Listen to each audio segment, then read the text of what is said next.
Cool. I think this is it. Chris, the thrift shop hustler. What's going on, How's it man? going? Well, it's going, man. It's been actually a crazy week here in the office, but I really appreciate the invite and getting to meet you and know you. And thanks for reaching out to me. Absolutely. Definitely. I appreciate it. It's one of the things I noticed about you. Actually, I should tell you this story. I started selling on Amazon, right? And I mean, I've had an eBay account for a long time, but after going through two Amazon suspensions and like having to figure out what I Ooh. was going to do with all this inventory was a nightmare.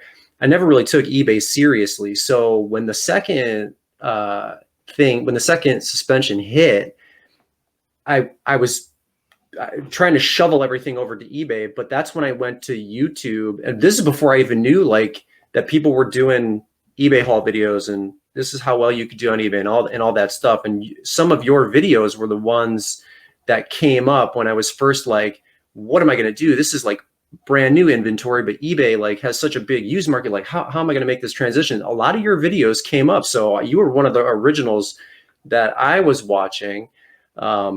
As I was transitioning from the one platform to the other. So whatever you were doing and with the search algorithm, it was working. That's really good to hear, actually, because Yeah. sometimes like I don't even know if like my videos are getting suggested or anything like that. Could I ask real quick what the suspensions were? Because I'm curious. Absolutely. Yes. So the first suspension I got was for a pair of Nike shoes, brand new Nike shoes that I bought at the outlet. There's an outlet. I'm in Columbus, Ohio, and about Oh, okay. 20 to 30 minutes north of me, there's a Nike outlet store. So luckily I had the receipt with the UPC code on it. So a buyer claimed that the shoes were inauthentic, Mm. and I was able to within 12 hours send them that information, like with the scanned receipt that I had. Here you go. Here's the actual shoe. Here's where it was bought. Here's the card I used, and here's the UPC. And within 12 hours, I was able to get myself unsuspended. Oh, wow. The second suspension was crazy. So I bought 10 of a like Little People Fisher Price like farm from Walmart.com. I bought 10 of them, but if you know anything about Walmart's third-party platform, a lot of the big time sellers sell or drop ship from that platform. Oh, that's right. So Mattel was the creator, and Mattel themselves was the company that actually drop shipped this to me to my address. But eBay or Amazon wouldn't accept my online receipt like that I got because I purchased this on. You don't get a physical receipt, right? I bought it. It was online arbitrage. They wouldn't accept it. And it took me a year. So my first suspension, I got unsuspended in 12 hours. The second one, it took me 12 months to get unsuspended. Like I finally, and I had to do it myself. I actually paid a company like $3,000 to like try to get me out of the mess. They couldn't do it. So I just kept at it. So yeah, that was kind of a nightmare. And I was like, look, I'm done. And by then I had I had a private label brewing, and I had eventually just started selling that. But so I washed my hands of Amazon altogether. I was like, this is way too fragile. So I didn't mean to get into a big diatribe, but that's No, thanks. I appreciate it. Yeah, Amazon's a little crazy, man. Like I've been on Amazon for like maybe 10 years. Okay. And I've seen the spectrum of people just sending everything into FBA in those days where they just accepted anything and everything, to now where it's like crazy. Like to me, like I still have my FBA business, and I rarely send stuff anymore. And then when I do list stuff on Amazon, it's just books now because the restrictions and I forget what the word is for it. It's like they are asking for all kinds of more information now about every product that you send in. It's like compliance or something like that. And so it's to me, it's not worth it. So books still do very well, and books, the right books. And so my whole business on that particular egg in the basket is just, I just do books and merchant fulfilled for the most part. Okay. I mean, like my story sounds scary. And when you had like, I was doing $50,000 months with a one-man show with my eyes closed. Like, one of the Decembers I did 95,000 in sales. Wow, Those that's are great. gross sales. Like, that sounds impressive, but your cost of goods is so much more expensive. You know what I mean? So, Yeah. but like having all of that, locked in and then trying to get all of that inventory out of Amazon. They like confiscated like $2,000 or $3,000 of money that I never got back. It was such a mess, but Yeah. I don't want to scare viewers that want to test out Amazon FBA. Like, do it at your own pace. Like, you don't have to go huge like I did. But yeah, I mean, a buyer just, and that second buyer on that toy, same thing. They claimed that it was inauthentic. I'm like, how much more authentic can you get? It literally was drop shipped from Mattel through Walmart to me. Like, but anyway, so you've been selling for a long time, like Yeah. over 20, 25 years. Is eBay your main platform? Like, you got to kind of tell me about how did you get started to where you're at now with your eBay store and or stores? Like, what was your come up like? All right. So yeah, I've been doing this for a very long time. I started reselling when I was like 1986. I started selling Garbage Pail Kids. The ice cream man would come around and I'd pay 25 cents for a pack. And then my friends would either buy the singles for like a quarter, which is the whole price of the pack.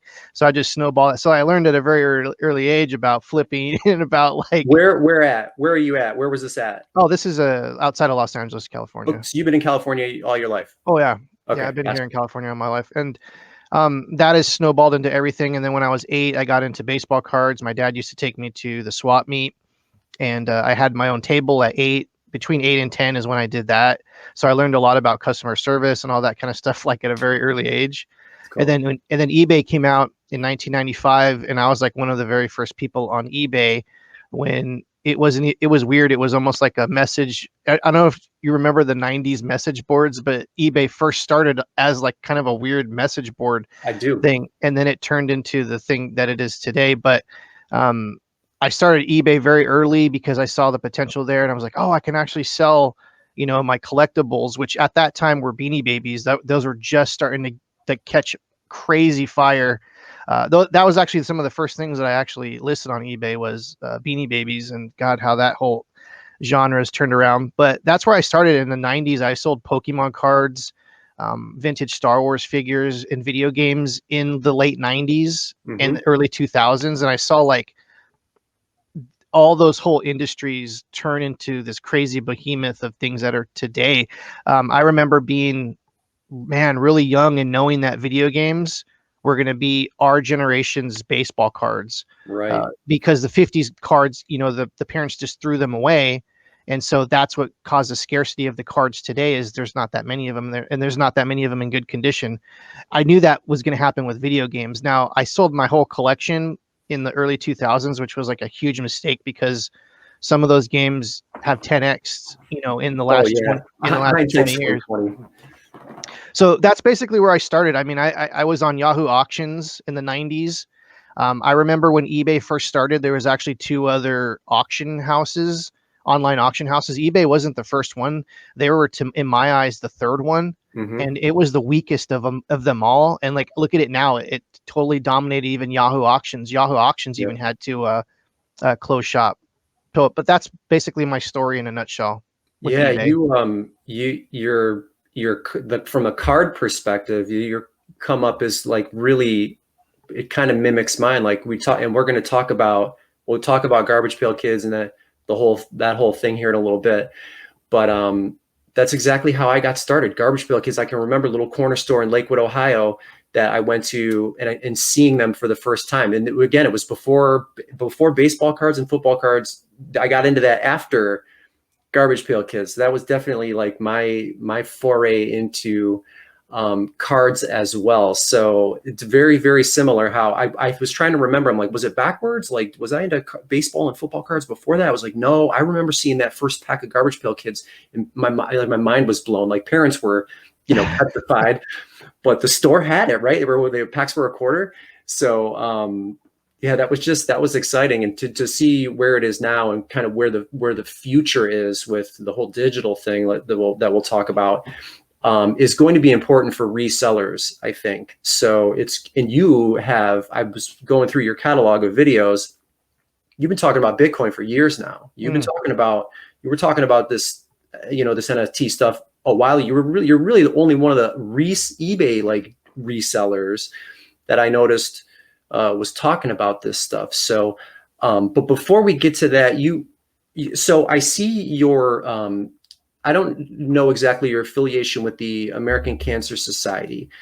You have, there's that store, like, is that your store? But then I think, don't you have your own eBay stores? Like maybe I saw like you have a postcard, you're in the postcard. Is it niche or niche?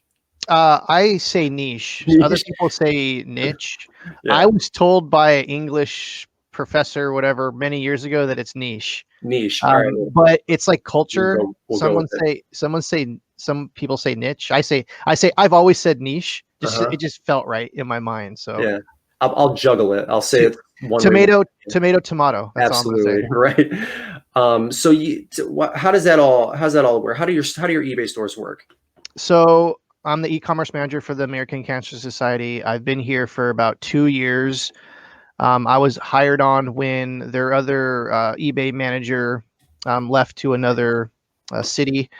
And so I've been here. It's their store. I basically manage their store. I do listings and I also manage volunteers and some managers. And there's basically about 50 stores, and maybe about a fifth of them kind of contribute to the eBay store as a whole. Mm-hmm. So it's an interesting dynamic as far as, this is my 9 to 5 and I love it. And I wake up every morning and I'm thankful for this job because I love eBay and I love helping people. And the American Cancer Society is all about helping people. So there's that. I also have a couple eBay stores that have been literally neglected over the Okay. last couple years because of everything that's going on here with my 9 to 5 Mm-hmm. and everything that's going on with the digital realm. That's been crazy.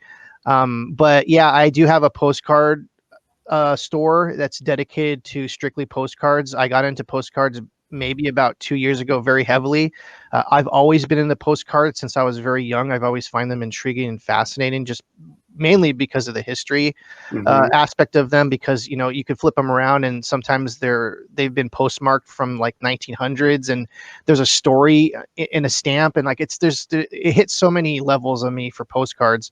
But I've kind of eased up on that, and huge shout out to, I don't know if you ever heard of John from Popeye's Postcards. He's I think I've seen his videos. Yes. Yeah, he's Yep. like he's the king of postcards, and unfortunately he retired and kind of walked away from YouTube because of drama and personal issues, and I totally understand that.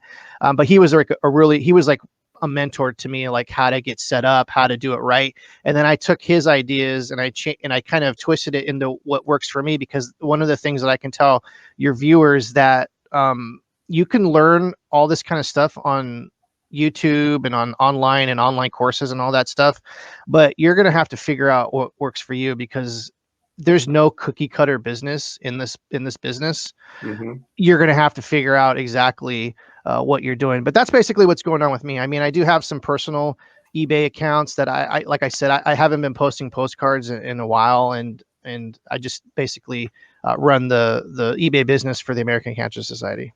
That's that's a pretty interesting gig for sure. Do you see the American can't before we get into NFT, and I'm gonna try to keep it as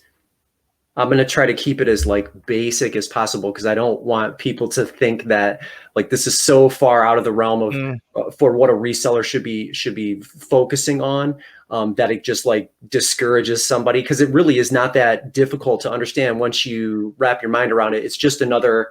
It's like collecting hats, like only you're collecting like it's in your digital wallet. But do you see the American Cancer Society doing anything sort of NFT related? I know that's hard to tie into like the eBay store, because this is all used goods, and talking about like really ornate paintings, like that's done by another author. But does the American Cancer Society have a grip on the digital element that we're moving towards?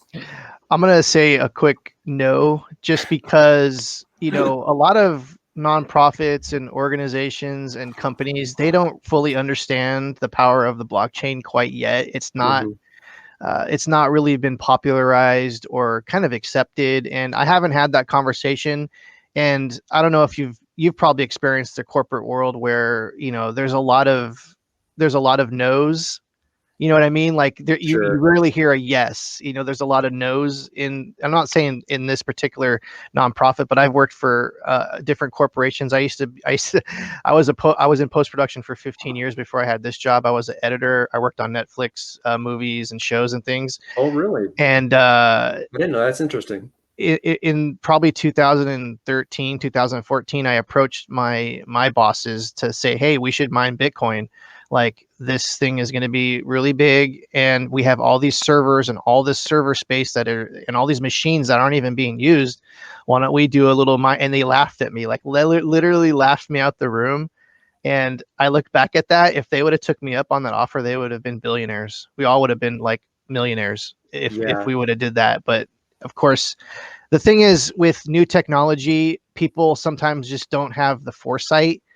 And for me, I've seen there's a lot of patterns in life. One of the things is you seem like an older guy like myself. Hmm. You understand that there's patterns. Like everything's like even the world is in patterns. Like there's seasons. There's 4 seasons. Like everything, we go around the sun 365 point something days. You know what I mean? So there's patterns in everything. And when I saw the digital currency and everything, I knew that this was going to be the future of the monetary system. But to harken back, I haven't had that conversation with American Cancer Society. It's kind of like a gray area with all that kind of stuff because there's lots of legal ramifications and all that. But I mean, I could see like, like NFTing some of the old posters or something like that. That would be kind of fun. But right now, I haven't pursued it because it's not in my wheelhouse to try to Hmm. explain to Yeah. like older folk like what this is and the power of this. But I think eventually people will see it. I would say like at some point in the next 5 years, every nonprofit will probably be doing blockchain stuff in some regards. Yeah, that's exciting to hear, whether they're on it now or not.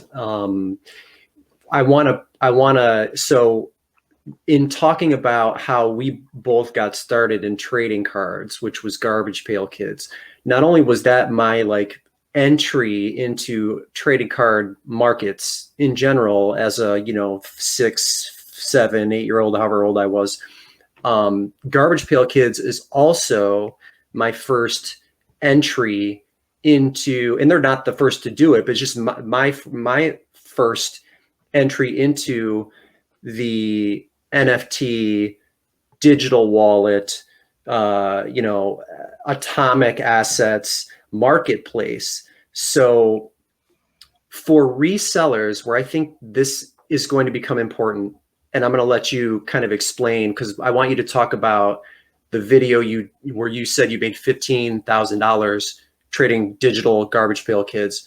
So I'll let you get into that in a little bit. But why this is important for resellers, if you ask me, is you and I might not be artists. We might not be musicians. We might not have, a corporate catalog to kind of draw on immediately. And some that are listening and watching are.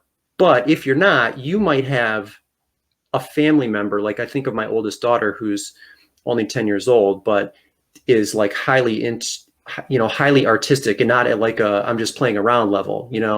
So you might know someone or love or care about somebody that is an artist, and figuring this out and kind of just learning a little bit about it from a reseller's perspective becomes important because of this first token is created. Okay. And then maybe you create a smart contract and this thing is flipped and flipped and flipped, but the creator of that token is still getting paid a commission on it for life. And not, maybe now as an artist, I can cut out, I don't have to do client work anymore, right? I can actually make money off my own art. Like it's important not only for those people that you might know that are artists or producers or who want to get into it, but as resellers, we have an opportunity to purchase something that is a digital asset that's insanely unique, almost impossible, if not impossible, to be copyrighted, or not impossible, but to be copied because of the timestamp with which the token is created. And you can make money on that forever, like as it keeps trading in the marketplace. So tell me about the whole Garbage Pail Kid score that you made. First off, I want to congratulate you on picking up on the fact that residual kind of market fee, it's called, Hmm. could be utilized like through forever, basically. And that model in itself is what's going to bring a lot of companies into the NFT space. Basically, what you're saying is, once you, so like, let's say right now, Tops is on Wax with the Wax blockchain doing garbage pail kids. Normally, when Tops sells physical baseball cards or football cards or whatever they're selling, their money is only made when the distributor purchases cases or if they're selling individual cards on their website. That's a one-time sale. What NFTs and digital has brought is not only that they can sell a digital pack or a digital box, every time any of those cards get opened and sold on the marketplace, Tops gets like, I think their market fee is 8%. I could be wrong. That So sounds about imagine, right. Hmm. yeah. So there's going to be millions of dollars generated for Tops once they start doing all kinds of other sports cards and things like that, which is going to happen. I don't know for sure. I don't know. I don't have any inside scoop on that, but it's inevitable that Hmm. Tops is gonna utilize all their IPs and they're gonna go all in. I don't know if you know, and we'll get into the garbage pail thing in just a second. I got your first question. Sure. But I want to speak on, like they're doing Aliens, with Sigourney Weaver. They're doing an Alien set, which is going to come out at some point this month. They're also doing Godzilla, which is coming out at some point this month. They did Street Fighter maybe about 3 weeks ago, 4 weeks ago. Yep. That made like $2 million in a weekend selling just their booster pack. So Unbelievable. now that wasn't Tops. That was another company. That was Capcom. But the same thing. Companies are starting to realize that they can generate income indefinitely. So they can basically sell one card 100 Hmm. times over and make 8% 100 times Right. over, No which is matter who sells it, right? right. There's like a digital ledger that's kept. It's absolute. You know exactly where that thing has gone along the digital blockchain, which I think some people kind of struggle understanding. But it's nothing more than a decentralized currency created by a network of computers that's like not controlled by like a centralized entity or government. I mean, that's all it is. It's just in the digital world, cloud, whatever you want to call it. um, but not so Tops can do that, Yeah. but we can also, right? So we Oh, buy absolutely. one of those launches on those digital cards, and that card ends up having an insane amount of value in the resale market, right? Let's say Tops sells us that card for $100. I'm just picking a random number out of my head, but it's sold out, and maybe there's only like 10 of them or 100 of them that they've minted or created or whatever, and the value goes up to 1,000, right? You resell that card for 1,000. It's just like physical cards, right? You open up a pack of Pokemon cards, there's a valuable one in there, and you resell it for a ton of money. The pack only cost you $8 or $4 or whatever it was. Same principle applies here, but the market's been kind of proven. I mean, see Beetle, what he sold that last piece for 70 million. Oh, He yeah. sold a piece for what, 3.5 million before that. That's crazy. Those might be one-off sales, but the buying market's kind of been proven at this point, which is why it's important for like even eBay resellers. This is like digital eBay now, where you're not holding any physical inventory. It's just all digital inventory that you can flip and resell and make a ton of money on. And Tops gets their cut forever also because of the smart contract that was written in or factored in. It's insane. Yeah, it's funny that you keep touching on such amazing things that are true about this digital thing, is especially, the blockchain is basically a digital ledger. You can check basically what's going on. NFT, non-fungible token, you can think of it as like a unique asset that has a barcode on the blockchain, and that's how people track all this kind of stuff. But you did touch on the part that there's no inventory, there's no Mm-hmm. shipping, there's no chargebacks, because the blockchain is, once someone buys your card for whatever token that you're selling it for, you get that token in your wallet. There's no chargeback. There's so many crazy benefits to this. When I first started like many years ago, I saw all this stuff and I was like, man, someone's going to make a killing on this stuff. Now what you're talking about, the $70 million painting and all that, Mm-hmm. is it a bubble? Is it really worth that much? Who really actually knows? Another thing I should let your viewers know is there's multiple blockchains which means basically imagine there's like many different currencies, like, you know, how there's like the peso and the dollar and the euro. Yep. Think of it in those terms, where Bitcoin's its own blockchain, and they all have their different kind of protocols and tokens and things like that, but it's all different. Tops is on the Wax blockchain, which is incredibly fast. There's really low fees when it comes to transacting. Ethereum, which those $70 million paintings were sold on, there's gas fees, which means you have to pay like between $5 to $80 just to transact, which is starting to bug a lot of collectors right now. So that's why a lot of people are coming to the Wax blockchain. Is Right. it's fast, it's been proven. Tops, Capcom, Atari, all the main collectibles are starting to pile into Wax because they understand the quickness, and the fees are low. You can't have like a 1 cent NFT on Ethereum. It just doesn't make sense. You're going to pay 1 cent for an NFT, and then you're going to pay between $5 and $80, if not more. I've seen gas fees like hundreds of dollars.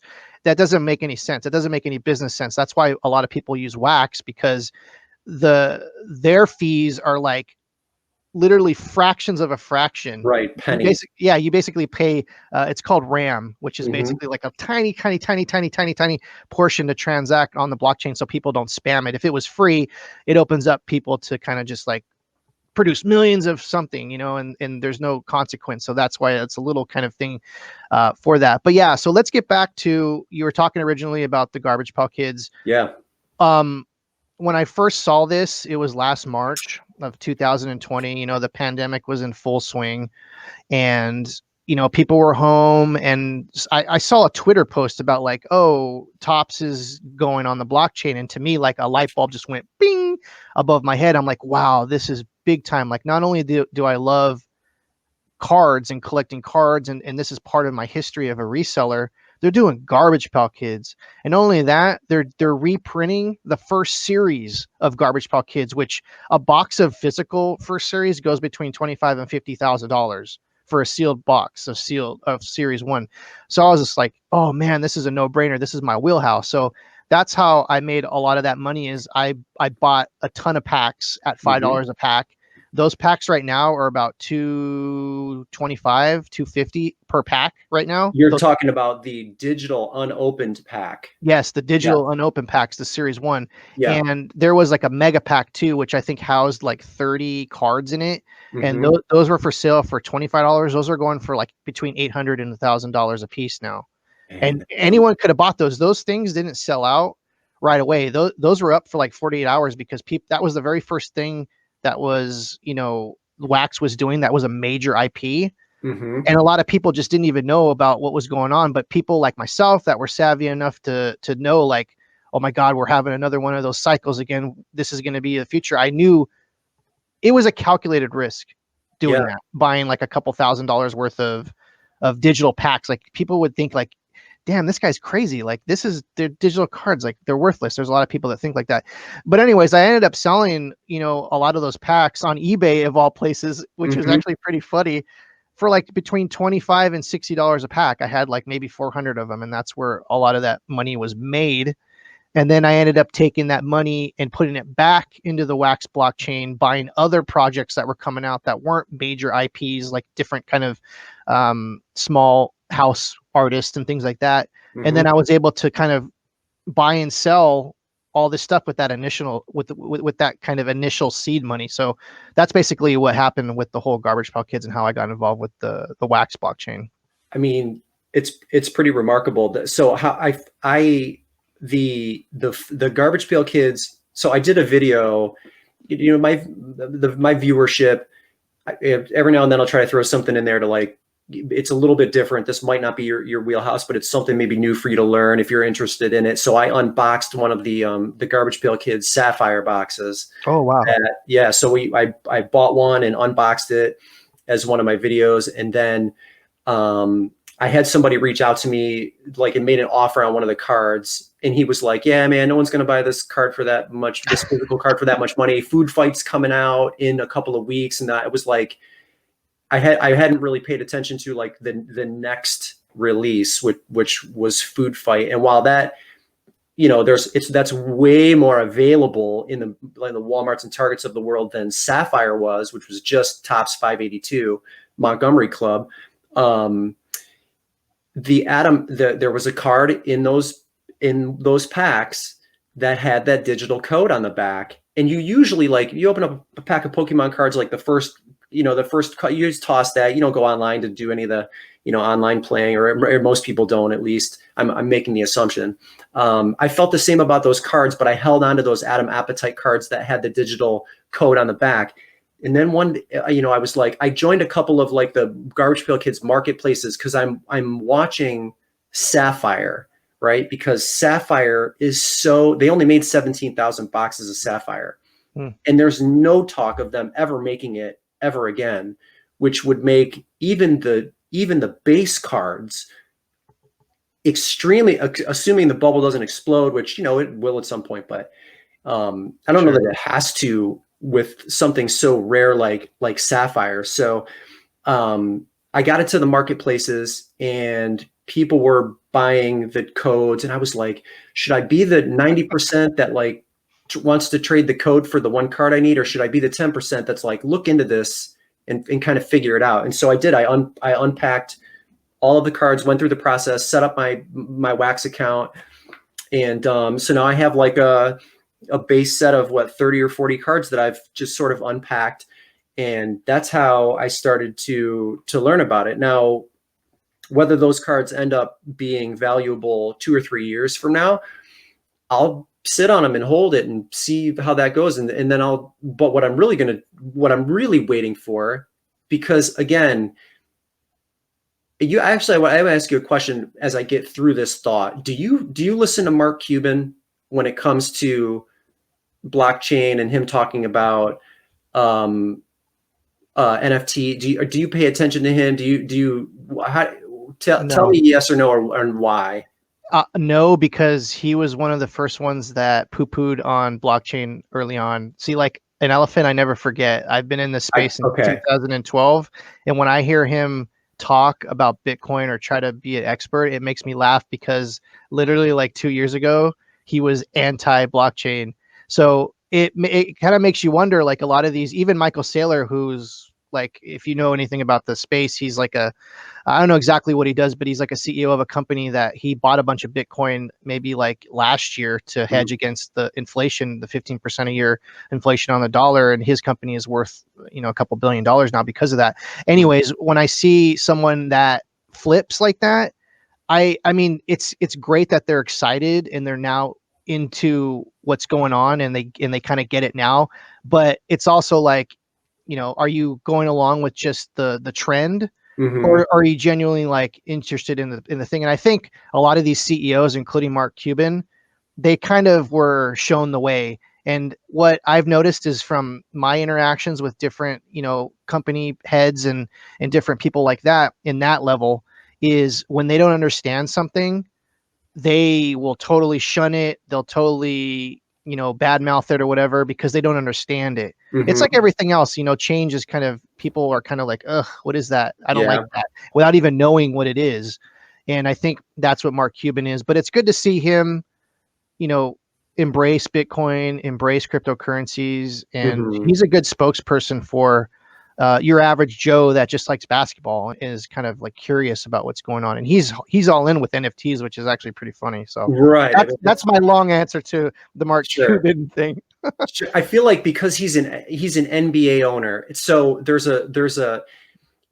what you have is you have the individual athlete, but then you have that athlete that attached to that team. And because copyright and trademark is so fluid with a market that's moving really, really quickly, like Cuban's someone that has to get a grip on this quickly, because if you look at Rob Gronkowski and his latest NFT launch, like he's even stripped all of the like team, the logo and all of that. Like there's a real fine line between you making money as Rob Gronkowski, but also capitalizing on you as a function of a bigger piece, which is the NFL, and who is deserving of getting the money, and how are you, breaking the rules, or what are the rules. But so I think Cuban needs to be on top of that too. You look at NBA Top Shots, like that's not going anywhere. Oh 220,000 for a clip of a digital clip of LeBron on a dunk. I mean, that's insane to me. But like, who gets paid on that? LeBron, the NBA, like who? How do? So I feel like Cuban, even though maybe he shunned it in the beginning, he's one of the ones that kind of has to be forced to really learn this and learn about smart contracts and learn about DeFi and all of those things, because he's an owner of, an entity that's going to make a good chunk of change from this. And then he's probably going to be the spokesperson because, he's an old internet guy, right? And he sold broadcast.com for 6 million to Yahoo in 99, like before anybody was doing anything like that. That's crazy. So hats off to him for that sale. But I feel like he is one of the people that kind of has to learn about, it has to be on the forefront of it. So I maybe I trust him a little bit more than like a Gary V, who I don't dislike Gary V, but I'm going to listen to, I think Cuban probably a little bit more technical than Gary V is in this space right now. So I know I was getting off on a tangent, but the reason I asked you is because I was listening to him talk about the top corporations and businesses like coming up with processes like that are attached to the digital blockchain that will become valuable if it makes your business run a little bit better. So there's that element to it where it's kind of not like eBay related, but I just wanted your personal opinion on Cuban as I got off on the tangent. But we haven't even seen, so we were talking about Garbage Pail Kids. We haven't even seen, like, when does Pokemon get into the space? Exactly. And yeah, these markets will tend to be cyclical, but going back to Cuban, the internet bubble burst and everybody thought the internet was dead, right? Exploded, some survived, a lot of people died, and it was the ones that really didn't have anything to offer of value. And the same thing is going to happen if you are asking my personal opinion in the NFT space, especially for resellers like you and I. Right now, you see a lot of crap being minted and uploaded to, and that will wash away. And that's what like the bubble bursting will be. But up and coming artists who have following, and then people that are generally smart and creative are going to last and emerge. And we as resellers will be able to capitalize on that as well. But we haven't even seen, like, where's Nintendo at? Where's Pokemon at? When they start launching their digital assets, if they do it in the next, 12 to 18 months at a minimum, because I don't see anything happening before then. I could be wrong. It's just a guess on my end. There's going to be a ton of money for resellers, right? I mean, first of all, have you heard anything about Nintendo, or where are they at with this right now, if you know, and how do you feel about what I just mentioned?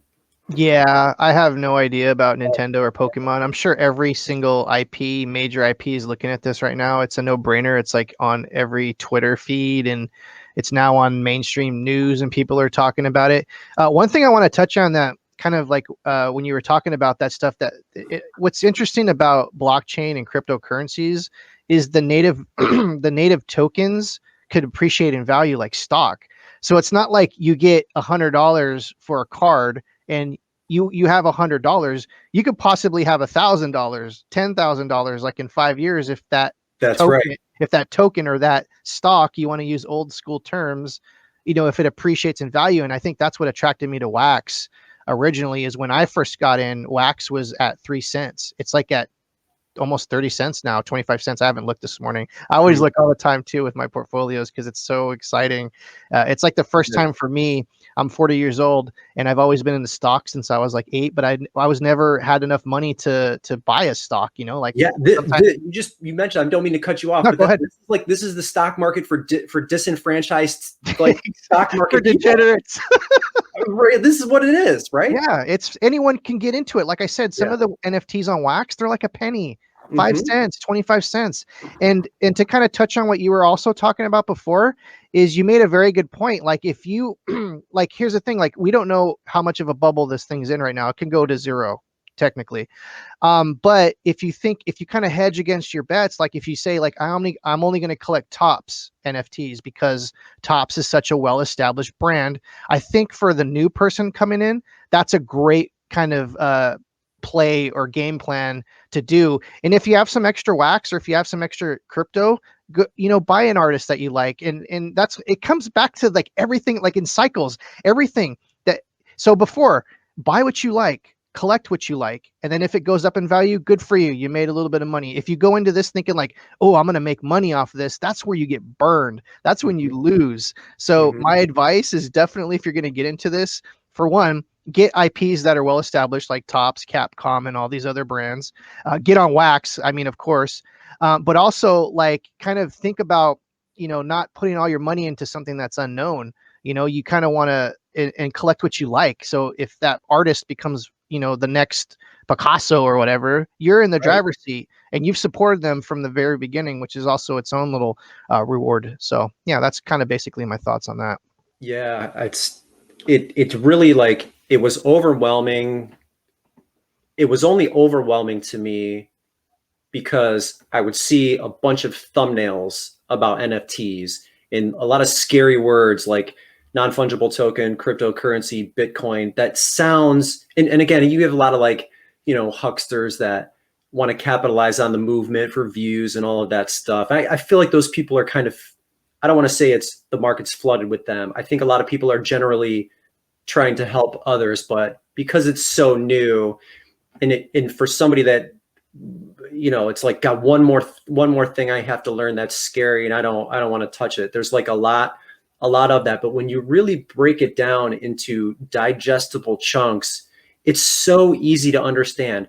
It's like all of the gadgets you own in your home that have potential like resale value in the cloud. That's all it is. That's all it is. And again, with artists, like, it's almost impossible, if not impossible, to copy. Like there's one Mona Lisa, right? But you could copy that because it's physical.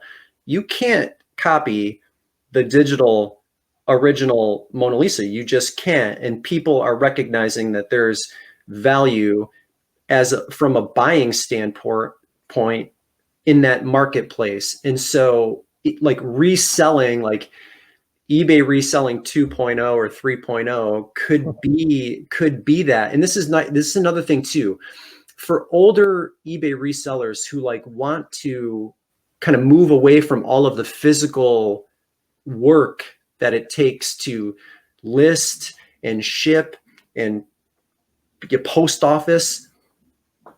You can literally like trade and flip assets digitally and just, I know we talked about that, but and never touch anything. So for like an older crowd, I think it's even more important than the younger crowd, because we're all going to have, like, you look at William Shatner, right? I mean, even he started creating on wax too, by the way.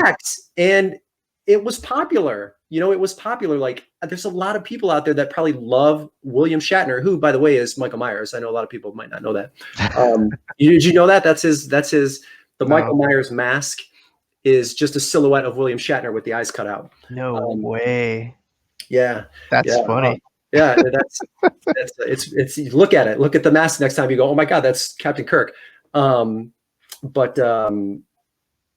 market for older, even I know the young crowd's into like the Bitcoin and this isn't attached to the government. This is awesome. F you centralize this and that. Right. But for older people, it becomes even more important too, because you could get extremely wealthy. Like, you can pad your retirement. You can create additional income just by like, and we're talking about garbage pail kids, but all of these, like you said, high quality IPOs are going to come in. They've seen it now. They saw the digital art sell for 70 million. They've seen it. It's on the radar now. Yeah. So they'll get creative with it and put teams together that will end up making it work. And you can make a lot of money from a reseller's perspective too. So it's just exciting. And you were really the only one that was talking about it as far back as I looked. And so this guy knows. This guy can kind of see where the future is going and has tied it to something that he really enjoys with trading cards and all of that stuff. But I mean, the sky's the limit, right? No, absolutely. And you brought up William Shatner, and just to let everyone know, I don't know when this video is coming out, but on the 25th of March, which is about 6 days from now, Mhm. Leonard Nimoy Spock is coming out That's with right. his own set. So if someone wants to, and you can buy in with USD with dollars, you don't have to have cryptocurrency. So there's going to be an opportunity in a few days for people to get in on a set, and you don't even have to spend a lot of money. I think the 10 card pack's like $10, and there's Yeah. like I think there's also like a 30 pack for like $25. So, if you want to experiment with the Wax blockchain, your opportunity is going to come up. If you like Leonard Nimoy, if you like Spock, like that's gonna, it's gonna hit a lot of things. Now, there's no IP, there's no Star Trek IP. So like you were saying with Gronk, and he does this whole panini thing where like there's no logos or anything Oh, like yeah. that. Shatner did that. There's a couple of Star Trek kind of throwbacks. If you look at the Shatner cards, there's Uh-huh. no like mention of Star Trek, but Right. there's a couple of them that are like, oh, those. If you're a Star Trek fan, you gotta have to have those cards. I'm willing to bet that the Leonard Nimoy sets that are going to come out in a few days, they're probably going to have some Spock throwbacks too that aren't quite very obvious, but if you know what to look for. Yeah. Another thing too is there was like a couple errors. And here's a crazy part too. Like there's errors in the digital thing. Sometimes there'll be a misspelling Uh-huh. or something in the metadata, or even on the cards, you can flip them two sides. Uh, I'm curious to see if there's going to be any errors in this set too, because there was a couple kind of errors in the Shatner set. Leonard Nimoy passed, correct? Yes, his So, his estate is doing this, oh, it's and his, okay. So it's yeah, not, got it. I it's got an it. official, it's legit. His estate is doing it, and it's gonna. I want to say it's COPD, or it's one of those charities that some of the profits are going to go to. So I think some of the family's going to get a cut. The family might get the market fee, but I Mhm. think the packs that are originally sold, I think, is going to go to a charitable organization. I'm not completely sure. I know that there's a charity tied into that particular release, but I'm Even not sure better. what. Yeah, I'm not sure what the percentages are. It's pretty interesting. So, two things that, and then we'll wrap it up here because this conversation's been incredible, and we could do it again. We could go on and on and on, because I think it's important for eBay resellers to at least become aware of it.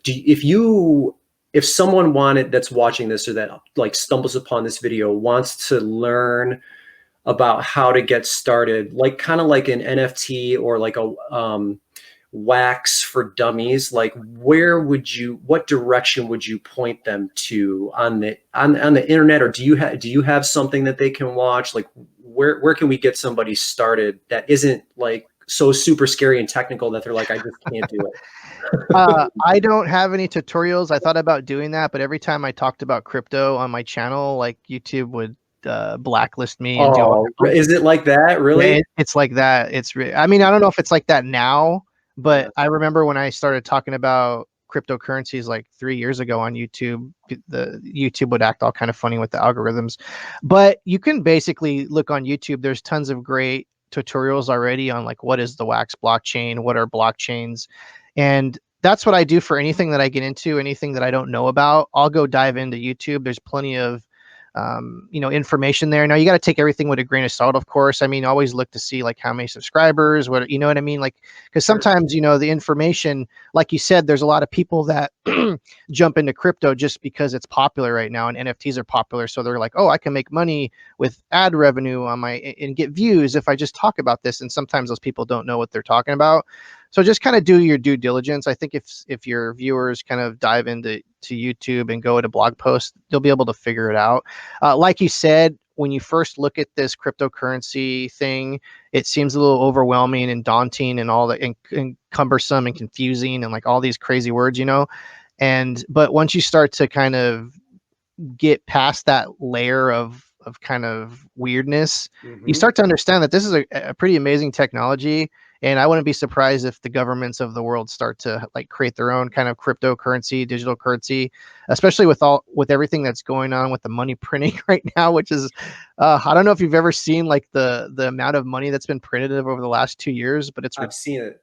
it's ridiculous. And so Yeah. that's Yeah. going to have not immediate repercussions because people are basically taking those stimulus checks and buying stock or like paying bills and all that, which is great. But I don't really know the 5-year and 10-year, which is scary because when I do I always look forward. And I think you've noticed that with my videos and kind of like the subject matter that I talk about. I always look forward because I see things in the future. Like, I mean, sure, I live for today and all that, but I also think like in the future, and I think all this money printing is going to have some repercussions, if not next year, this year, who knows? But at some point, you know, the the roosters are going to come home to roost, I guess. If you didn't destroy an equal amount, you're going to have inflation. That's how it works. That's just how it works. Your milk's going to cost $6, you know, it's $7.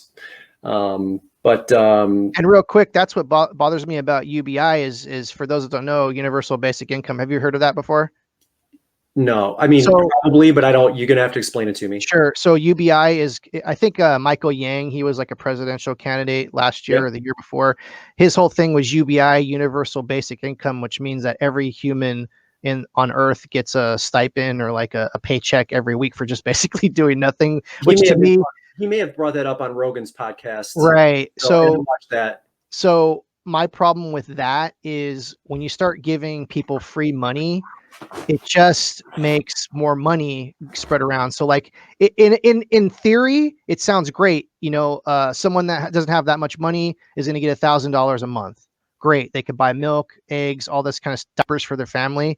But when you multiply that by 300 million something of people living in the United States, they're just going to charge you twice as much for diapers or twice as much for milk. So there's got to be a better way than just giving people free money, because that eventually is not going to work. And people are going to catch on like, oh, all these people have extra money. Let's just charge 3 times, 4 times as much for something now. So yeah. No, it's going to be, you know, whatever generation pays for it. Like I said, unless you're just going to destroy billions of dollars and burn it up, that will certainly come to roost for sure. I mean, you know, those things are complicated. It's not something that I feel like I'm an expert on, but you don't have to be an expert to understand how inflation works. It's really very, very simple. We don't, you know, we're just creating money out of thin air. There's going to be the stores don't want a run on all the milk and all the bread. And because if somebody goes in on day 2 to that store and the shelves are empty, they've lost out on that sale. They've also potentially lost out on a customer because that customer might never come back. You want to go and find what you want to find. You want to make sure that it's there when it's there. The only way to mitigate that is to raise your prices. That way, some people, like, you're not going to sell out of everything, right? And that's why that's how the price increase works relative to the shop owner that wants to make sure that there's something on the shelf for everybody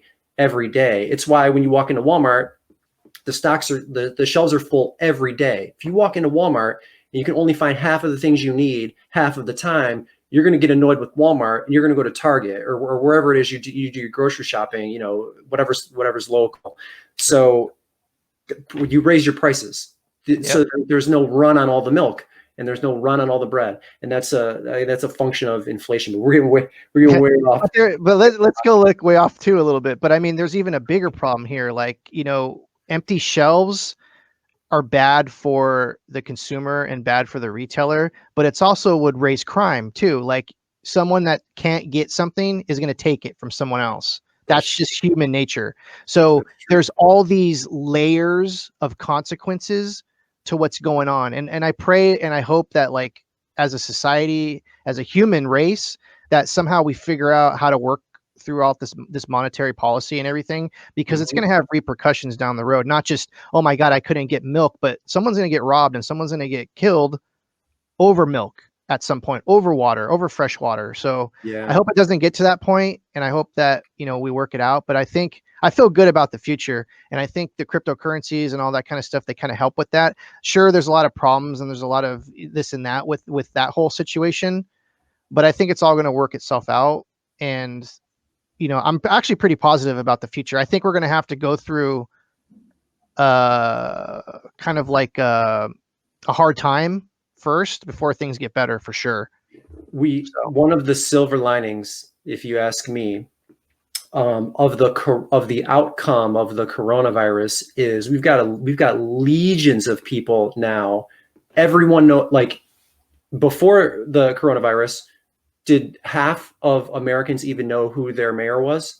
Well, now every single human being knows who their mayor is, and you get kind of getting an idea. Like, we know who the attorney general is. We saw the secretary. So we saw all these people all the time in Ohio, and I'm sure you got it out in California too. We all know, as like many functions of how these governments work now, where before it was like, everybody thought it was a scam. Nobody pays attention to politicians, blah, blah, blah, blah, blah. You can kind of see what works and what doesn't. And I can almost guarantee that inspired large groups of people that weren't inspired or were, again, disenfranchised regarding government to affect change. So you get a lot of really smart people now that know how this works and might want to fix it for the better. And, so I have no doubt that the future is bright, because, it takes something like a virus like this for you to kind of hunker down, get with your family, learn about what really matters, what doesn't, how can we fix some of these issues that we're in it. The inflation thing is going to be an issue. The free money thing, that's going to come up. So, but we got a lot more people willing to fix that now than I think we would have had pre-virus. So I don't weep for the future at all. I think we got to. That said, who greenlighted? I'm going on a personal tangent. Who on earth greenlighted Cardi B at the Grammys? I'm sorry. Why does that song exist, and why was that? And I don't watch the Grammys. I know better, so I don't watch the Grammys. Like, I'm smarter than that. I'm the same way. But who greenlighted that? So like one step forward, two steps back. I don't know. Whatever. Yeah. Well, that I think. Well, what's happening right now, and this can tie into NFTs with the music industry, is the old ways are dying, and right now, people are kind of they're on edge because some of the old ways that we've had for thousands of years are going away. And we're entering a new kind of era in the human race, and I can go into all that kind of stuff. But back to Cardi B, I don't watch TV. I haven't watched TV for years. I find that TV is. I wish if a genie came and gave me 3 wishes, my one of my wishes would be to remove television from the human society, because it's just keeping everyone from not even experiencing life, which is beautiful in itself.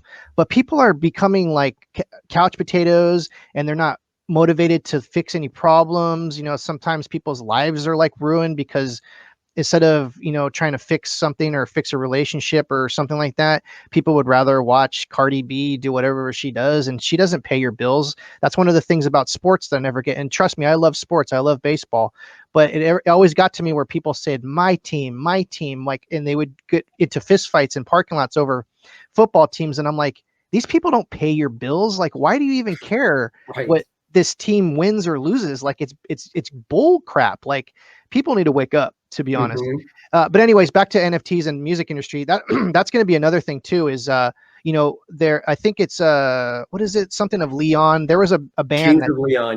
Leon. They just created an NFT album or a single. I didn't really look into that, but that's the future also. Where you're talking about artists cut out the middleman, music people are going to start to cut out the middleman. They're going to just create their own NFTs as singles or whatever. Then you can download it to iTunes or whatever is going to happen. So NFTs aren't just collectibles. They're going to be a wide variety of products, like even insurance. Like, insurance is a whole other industry that's probably going to utilize blockchain and NFT and all that. So anyways, now I'm going on a little bit of a side. No. You got us back on track with artists, because there's a couple of things too. So take that artist right now that's kind of unheard of right now, but is that's gonna make it, that isn't locked into a record contract, which is totally destructive. Like, look at Taylor Swift. Like, she does she even have control of her masters yet? Aren't they like being bought and resold by that one dude? She's redoing all her songs. She is, and more power to her for sure. Now, she benefited greatly from even the contract that she was under. Most people don't grow up to be Taylor Swift, but for that artist that's not locked in, that becomes huge, that digitalizes their catalog or however they do, and then puts that on the blockchain and then allows that to be kind of bought and sold and resold with that commission built into it for life.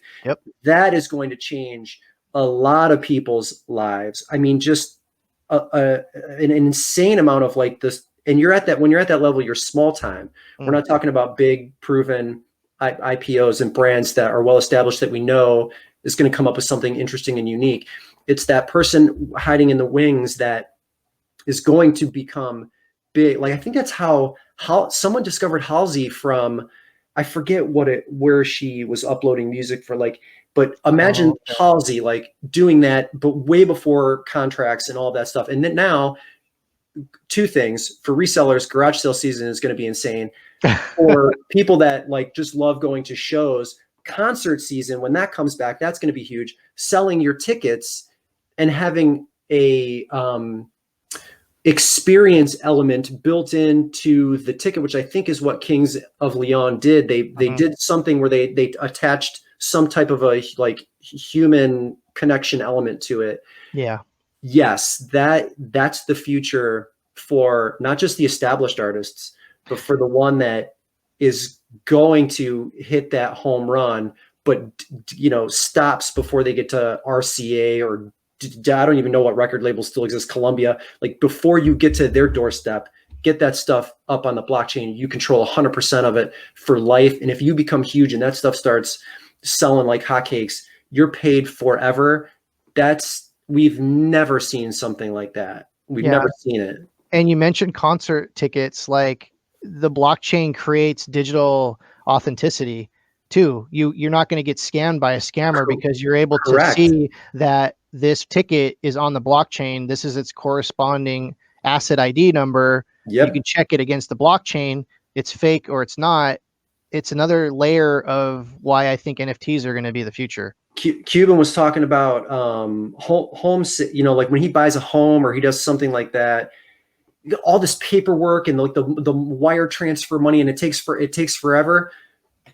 The digital element of the non-fungible token completely like eliminates that, saving time, which saves money. But you're right, that stuff can't be counterfeited. I was saying copyrighted before. That stuff can't be counterfeited. It's impossible. Right. So you just wiped out like all of the like shucksters trying to make a buck off somebody and getting scammed. Like, it completely eliminates that too. Absolutely. NFTs and blockchain are going to disrupt so many industries. And I think we're in the very beginning.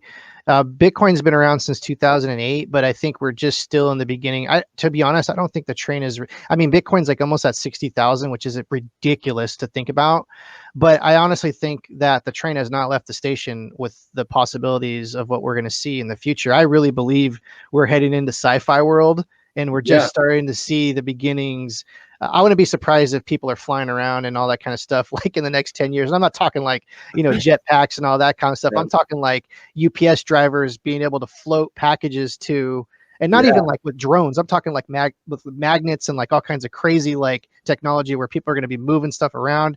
I'm excited. And like you said, you have a 10-year-old daughter. I have an 11-year-old daughter, and she does art too. She actually created her own NFTs, by the way, and she's made like $1,000. That's amazing.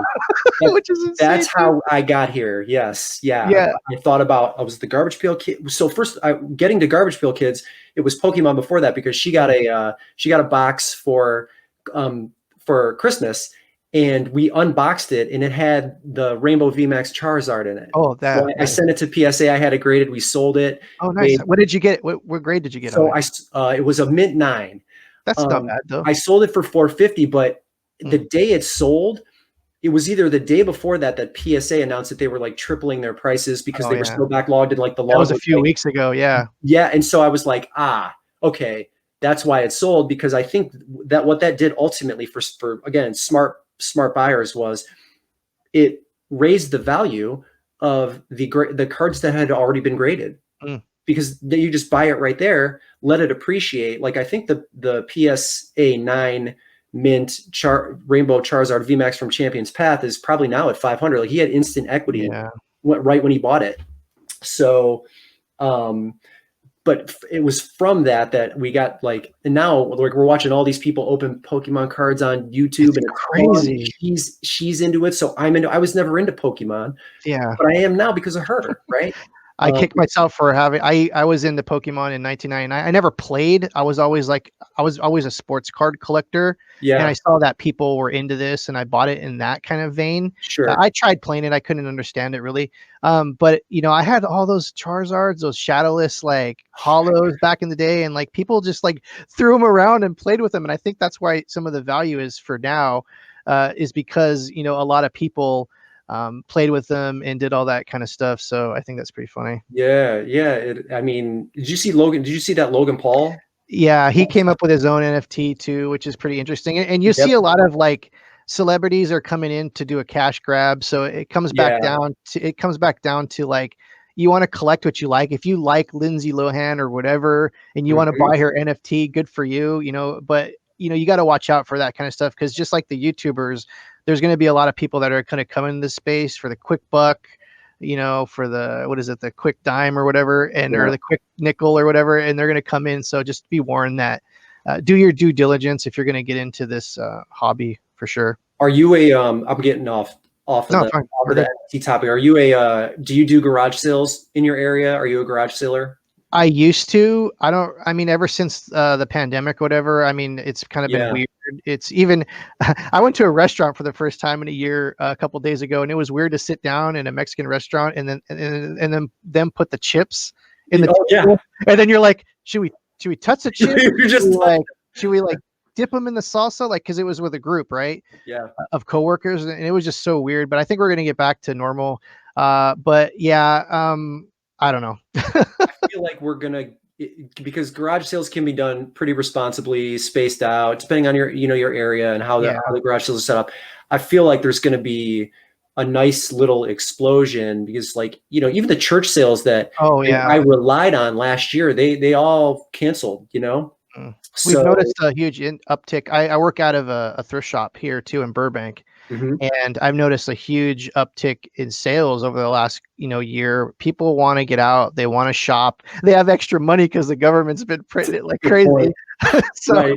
so I would say I used to love garage sales back in the day because I used to do garage sales in the 90s, Hmm. and I'll tell you what, it's night and day. I remember going to a garage sale 2 years ago, and there was like 30 or 40 people just like ravaging through everything. And I remember going in the 90s, you would literally just walk up. There would be maybe one person looking, and Yeah. there'd be like Nintendo stuff like Oh my here, God. baseball cards here, and you had a pick of everything back in the 90s, and now it's like, and I get it, people are trying to make a buck. It's hard. People are losing their jobs. It's trying to get that money is hard. And I Yeah. get it. I get why it is, but I can do a lot more with just online. And just what I'm doing is I love garage sales because I know a lot about a lot. So I can go to any garage sale or any estate sale and find value in something because of just the inventory of my Yep. brain. Yeah. But I just don't like dealing with people and all that. So no, I don't really do garage sales too often. You said something, and I'm gonna corroborate your statement Mm. because I've looked through your catalog. Again, even before I thought eBay was going to be a thing for me. You know a lot about a lot. I know I'm going to have your channel linked in the description. I'll let you promote whatever it is you've Oh, got thank you. to promote as well. So, and I'll pop that in the link description Sure. too. I encourage people that are not who knows what the reach will be of this video, but um, you your catalog is diverse. So I'm going to Mhm. encourage people to go to your channel, make sure you're subscribed. I'll link it. But you cover a lot of different things, not just blockchain and NFTs, but like going way back to your what's sold on eBay videos, even the stuff Oh like yeah. outside of the American Cancer Society. Like there's a lot of, and I even I went back to one of your most recent, you're actually one of your oldest videos. I like flipping from like seeing how far people have come. That's interesting. Um, and you had a Hallmark like storybook, like recordable storybook bolo in one of your videos. This was like 4 years ago. Remember when you started Yeah. the channel 4 or 5 years ago? Yeah. It's still a bolo today. Oh, Like absolutely. I looked it up and I was like, damn, I'm gonna go into my Facebook group and steal this bolo, give it out to my group Oh, with, absolutely. I with mean, a shout and out to you.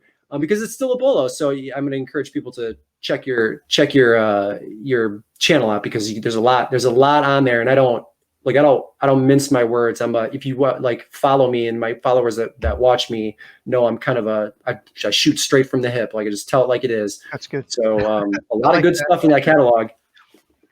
Well, thank you. I appreciate that. Like, it's good to be noticed like that, because sometimes I feel like the YouTube channel doesn't get the views that I think it should, but then maybe that's just me. And I noticed that from my analytics, there's like 80 something percent of my viewers aren't subscribed, which is astronomically high, which I always thought was a very weird number. But here's the thing, like, I don't even care anymore about YouTube. Like, the NFTs and the blockchain stuff has been doing so well that I don't even care about YouTube anymore. Like, to be honest, like, right. As a potential income stream. Yeah, I mean, I love my viewers and I love sharing information, but do I have to get up in the morning and I got to make a video today to get that? I don't care anymore. The membership tier thing is interesting. I'd look into that. You probably already have, like, the thing that YouTube has recently created, because that's a really nice way to drive engagement. And I've seen those. I'm so busy, like, I can't speak intelligently on how it all works right now. I just know it exists, and I don't know how it works either. So maybe that's a cool thing, but keep talking about what's working as it pertains to reselling too, because that's why I decided to have you here, is because it's relevant to eBay resellers. It's relevant to any and all resellers that want to, like, maybe you're frustrated with, like, prices at Goodwill, or maybe you're frustrated with, like, shopping the online auction prices and shipping, and it's, like, becoming cost prohibitive. There's a new thing here that has potential if you give it a chance, and it's not, I know Gary V's talking about it, and you got all these other people, like, talking about it right now, but I think their heart's in the right place. So pay attention to it from a reselling perspective, because it's early, and making money on it could be the easiest way at this time to do it. Not saying that it will get harder, just it's such a wide open space for resellers. Like, look into it. Trust me. It's new. It's a brand new space. And I want to thank you for reaching out to me. I can't tell you how many people have reached out to me about doing a show, and they never got back to me. Even Gary V's right-hand man, Tyler, we even had a pre-interview to do a show, and he never got, and he, like, literally sat down for like a half an hour and talk about stuff and never got back to me. So I really appreciate it. Yeah, it's a bummer. I mean, we'll see what happens, but no, I really appreciate you reaching out and, talk about, because I love this stuff. Like, and I think eventually people are going to find out about it. So it's good that we talked about NFTs and stuff like that in the future of collectibles. Covered a lot of ground. What do you got? Anything coming up? Anything you want to promote? Anything you want to talk about before we bust out of here? Actually, I do. I'm not really like a good promoter, but April 16th, which is about a month from now, the American Cancer Society on eBay. It's cancer.org/eBay. April 16th, we're going to have a jewelry event at 9 a.m. There's going to be hundreds of jewelry items, and 100% of the proceeds goes to the American Cancer Society. So definitely check that out. Will you, when I stop recording, will you send me that link so that I can put that link in the description? Absolutely. Cool. Excellent. That's great, man. Well, I appreciate you coming. This is actually the first. So the segment's called Versus, but it's not like a me versus you. It's just like us going verse to verse on, topics we feel like talking about, whether it's reselling related or life or whatever, anything in between. So I think it went pretty well, man. I really appreciate you coming on. Thanthis you. Awesome. Yeah. And send me a link to your channel. Like, I haven't even seen your channel. I'll subscribe and man. Yeah. And once this video comes out, I'll do the whole promotion on my side and everything too. You got it, man. That sounds great. Yeah. I'm going to hit end and then just hang out for a quick second. Oh, sure. We'll go from there. All right, man. Appreciate it. See ya.